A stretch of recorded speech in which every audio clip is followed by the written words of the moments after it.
Of you आप सबका पुनः मेरे चैनल पर हार्दिक स्वागत है। पिछली वीडियो में हमने शेयर फॉरफिटेड की तीनों कंडीशन के बारे में देखा था। इस वीडियो में हम शेयर फॉरफिटेड की ही कंडीशन को देखेंगे और बैलेंस शीट में उसका क्या इफेक्ट रखता है, किस प्रकार से उसके इफेक्ट को दिखाएंगे, इसके संबंध में हम चर्चा करेंगे एक प्रश्न लेकर।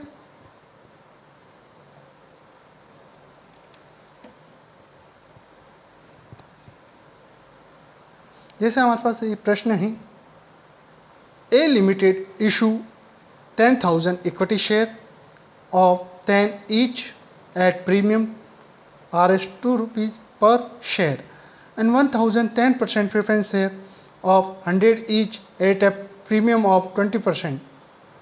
The amount on these shares is payable as follow. Equity share के और प्रेफरेंस शेयर के हैं। ऑन एप्लीकेशन 2 रुपीज़ और 20 rupees, on allotment including premium 4 rupees 50 rupees, on first call 3 rupees 30 rupees, second and final call 3 rupees 25 rupees. इस प्रकार से equity share की value 12 रुपये विथ प्रीमियम और प्रेफरेंस शेयर की 125 रुपये विथ प्रीमियम। प्रश्न को सॉल्व करें। इसमें और चीज़ आगे क्या दे रखा है देखिए, x to whom 500 equity share were allotted failed to pay amount due on first and second call, while Y to whom 100 preference share were allotted failed to pay any amount expected the application money. All other shareholders paid their dues in time. After giving due notice to share of X and Y were forfeited. Given journal entries in the book of company to related above transaction and show the items relevant to shareholder fund in the balance sheet. Solution करें, entry करें journal of a limited की। पहले जब application में money receipt हुई, date of receipt, तो bank account debit to equity share application to 10% preference share application account, application money receipt equity share के 20,000 और प्रेफरेंस शेयर के 20,000, इस प्रकार से 40,000 बैंक। डेट ऑफ अलॉटमेंट को ट्रांसफर किया इक्विटी शेयर कैपिटल के अंदर और प्रेफरेंस शेयर कैपिटल के अंदर ट्रांसफर की। देखिए, equity share application account debit to equity share capital account 20,000 और ऐसे कैसे प्रेफरेंस शेयर को भी अपन ने ट्रांसफर किया इक्विटी प्रेफरेंस शेयर कैपिटल के अंदर 10% preference share capital application account debit to 10% preference share capital account. इस प्रकार से हमने प्रेफरेंस शेयर का जो एप्लीकेशन मनी प्राप्त हुई उसको भी प्रेफरेंस शेयर कैपिटल में ट्रांसफर कर दिया। चाहे तो हमने इक्विटी शेयर और प्रेफरेंस शेयर वाले इस इक्विटी को शामिल भी कर सकते थे। आगे देखें अलॉटमेंट पे। अलॉटमेंट की बात कर रहा हूँ मैं आपके सामने।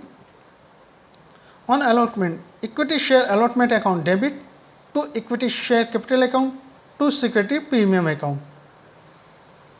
कितने थे अपने 40,000 के, जिसमें से प्रीमियम के 20,000 और share capital equity share capital के 20,000। ऐसे क्या प्रेफरेंस शेयर के अलॉटमेंट में 10% preference share allotment account debit to 10% preference share capital account to security premium account 25 total 50,000। Amount की बात करें, रिसिप्ट की बात कर रहा हूँ। Bank account debit to equity share allotment to preference share allotment, दोनों की एक साथ ही एंट्री की है। अब बात करें ये थी इक्विटी शेयर के अपने कितने अलॉटमेंट के थे, 40,000 पूरे प्राप्त हो गए, लेकिन प्रेफरेंस शेयर में जो वाई था उसके अलॉटमेंट मनी प्राप्त नहीं हुई है, जिसके अपन ने 5,000 कम कर दिए, 10 रुपये, यानी कि 25 रुपये प्रीमियम के, 25 रुपये अलॉटमेंट का। इस प्रकार से 100 शेयर के पैसे प्राप्त नहीं हुए हमारे प्रेफरेंस शेयर में, तो 45,000 रुपये प्राप्त हो गए।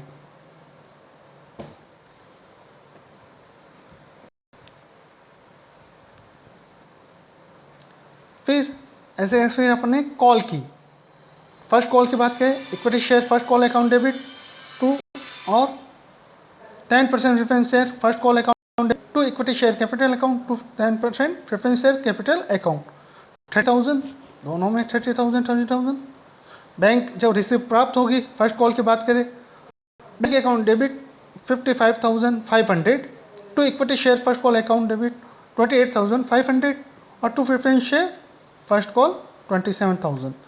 बात करूं 500 शेयर थे एक्स के पास, उसने अपनी फर्स्ट कॉल को नहीं चुकाया तो उसके फर्स्ट कॉल के 500 इंटू 3 यानी 1,500 रुपये कम कर दिए, 3,000 में से 28,500 मिलेंगे।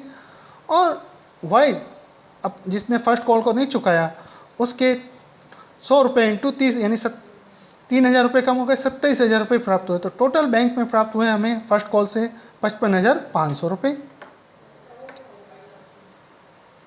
बात के सेकेंड कॉल की, equity share second call account debit 10% preference share second call account debit to equity share capital account to 10% preference share capital account, यानी 30,000, 25,000, क्रेडिट साइड में 30,000, 25,000। जब बैंक में पैसे प्राप्त हुए on date of the receipt क्या होगा, bank account debit 51,000 to equity share second call account 28,500 and to 10% preference share second call account 22,500। बात हुई 28,500, जिसने फाइनल यानी सेकेंड कॉल नहीं चुकी थी 3 रुपये के हिसाब से 1,500 रुपये वो कम हो गए, और प्रेफरेंस शेयर के में भी उन्होंने नहीं चुकाई थी 25 रुपये के हिसाब से, तो 2,500 रुपये कम करके यानी 22,500 रुपये प्राप्त हो गए। ना हमने नोटिस दिया था इनको, और इनका नोटिस देने पर भी उन्होंने भुगतान नहीं किया था, हमने क्या किया, शेयर फॉरफिटेड। तो date of the forfeited entry क्या होगी, equity share capital account debit 5,000 to equity share first call account debit 1,500 to equity share second call account debit 1,500 to equity share forfeited account 2,000 rupees. कैसे, 1,500 रुपये first call के बाकी थे, second call के 1,500 रुपये बाकी जो प्राप्त हो चुकी थी मनी, इसके 4 रुपये प्राप्त हो चुके थे एप्लीकेशन के और अलॉटमेंट के, 2 रुपये अलॉटमेंट के, 2 रुपये अपनी एप्लीकेशन के प्राप्त हो रखे थे। तो इस प्रकार से 4 रुपये प्राप्त हो गए, तो 500 इंटू 4 2,000 रुपये टू इक्विटी शेयर फॉरफिटेड में, और फर्स्ट कॉल और सेकेंड कॉल के अंदर 500 इंटू 3 1,500। अब इक्विटी शेयर के अंदर टोटल आ जाएगी 5,000 की। इस प्रकार से इक्विटी शेयर को हमने हरण कर लिया, फॉरफिटेड कर लिया, उसकी एंट्री पास की। ठीक इसी प्रकार से प्रेफरेंस शेयर की जाएगी। तो प्रेफरेंस शेयर में देखिए उसने एप्लीकेशन मतलब कुछ भी नहीं चुकाया था, यानी कि उसने प्रीमियम की राशि भी नहीं चुकाई थी। तो हमने अपनी पिछली वीडियो के अंदर देखा था, 2 कंडीशन देखी थी, प्रीमियम पे इशू किए गए अंशों का ऋण किस प्रकार से किया गया, प्रीमियम की राशि प्राप्त हो गई, और एक कंडीशन प्रीमियम की राशि प्राप्त नहीं हुई। इस वाले कंडीशन में देखिए हमें प्रीमियम की राशि भी प्राप्त नहीं हुई, तो क्या हो जाएगा, 10% preference share capital account debit 10,000, security premium account debit 2,500 to 10% preference share allotment account 5,000 to 10% preference share first call 3,000 to 10% preference share second call account debit 2,500 and to share 10% preference share forfeited account 2,000। इस प्रकार से हमने entry पास की, forfeited की। अब आगे देखिए अपन balance sheet में किस प्रकार से इसका ट्रीटमेंट करेंगे। देखिए बैलेंस शीट हमने ए लिमिटेड की है, जो जब भी होगी बनेगी। तो पहले equity share available and liabilities की बात कर रहे हैं अपन।